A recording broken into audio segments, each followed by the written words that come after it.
G'day guys, Cubone here. Just to do a little quick video today just on my axe. This is a Wetterlings large hunter's axe. Great wee axe, it's a nice size, about 20 inches long from the very bottom to the very top. So it fits in a pack quite nicely. I'm not really sure of the weight, it's not that bad though, it's nice. I think it's a 1¼ pound head, and the handle I believe is American hickory. And it's a great little axe. Comes with a really nice little leather sheath. Anyone who's got an axe that doesn't have a sheath, you'll probably know how annoying it can be. Having to put a bit of duct tape on the end of it every time you want to put it in your bag or something, just so it doesn't cut up everything, especially if it's kind of sharp. Axes are supposed to be sharp, kind of sharp, not too sharp. You want a nice convex edge on them. It's a cutting tool just like anything else, so you actually want it to be able to cut. I find it quite funny when you hear people that say an axe isn't supposed to be sharp, because it is. It's going through things, it falls just like a knife.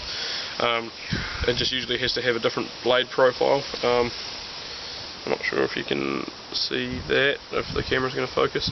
It has to have a convex on it, so you want it to be curving up, you don't want it to be hollow or flat ground, because that's when you start encountering problems, because there is not enough meat supporting the very edge of the axe, and you'll have problems with chips. And you can have problems with chips anyway if you hit something too hard.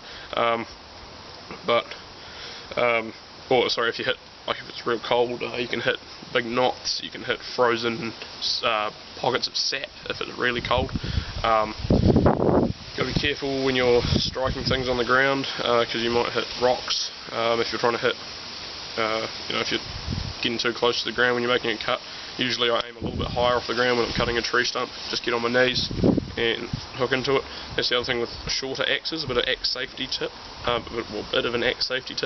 is think about your arms at full extension and the full axe. I don't know if that's not going to get in there, but when I'm standing up straight and holding this down, by the very end of the handle, it's sitting at the middle of my shin bone. It's not what you want it to be doing. You want it to be hitting the ground if it's going to go that far, because if you swing past a target and miss, it may wedge itself into your leg, which is going to be a problem if you're out in the bush.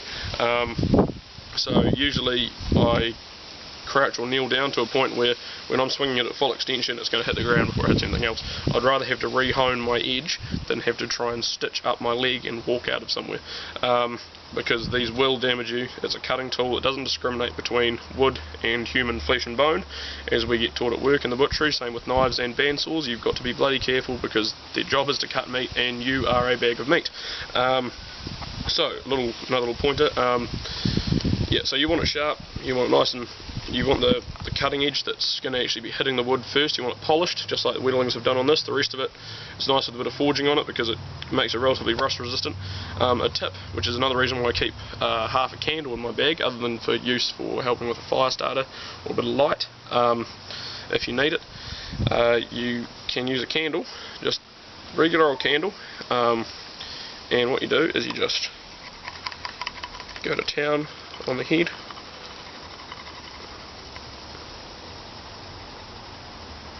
Just like so.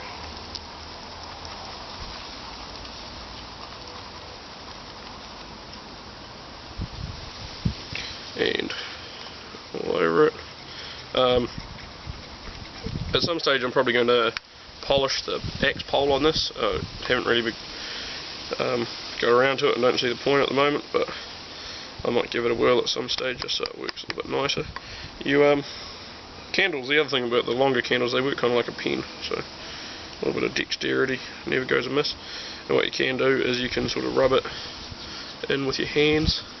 That little bit of warmth from your skin will get it all nice, and you don't need to be too exact, but it's just to protect from rust. Candle wax does a very good job at that, and you don't need a whole lot either. But hopefully that's a wee pointer for you.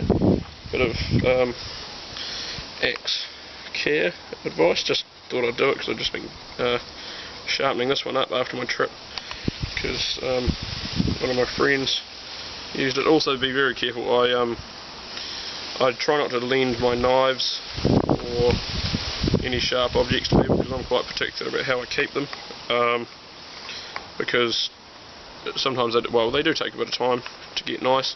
They aren't cheap, and people that don't either understand the effort that you go to maintain them, or just don't care sometimes, can damage them. When I was out on that trip, I did that wee 50th video thanks thing before. My friend, she wanted to move one of the logs into the fire, and it was burning. It was a bit longer than the actual fire pit we'd made, and she grabbed my axe before I'd even realised, and kind of went to hit it into the fire, and she missed, and she hit a rock which we'd made the fire pit with. I was just sitting there like, ugh.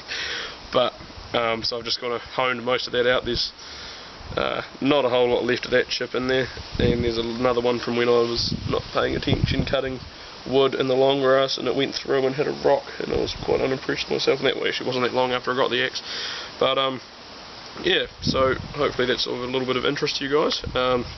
Just sort of a bit of axe care tip that's nice and easy, just a bit of candle wax, and just sort of, because a lot of people don't really think about where it's going to be swinging. If you're at full extension, they end up cutting themselves in the leg or something like that. And I was doing forestry science for a while at university, and we did enough health and safety videos where you got to see some bad accidents with axes and saws, chainsaws, and logging equipment and stuff like that. And it's one of those things that's it's going to be your fault if you cut yourself in the leg with an axe. You can't really blame anyone else, so stay safe. That's the difference between an axe and a saw, really. Is I personally prefer axes, but they just take a little bit more care when you're swinging a big heavy sharp object near your own bones and legs and extremities and whatnot. But anyway, hopefully that's useful to someone, and yeah, cheers guys.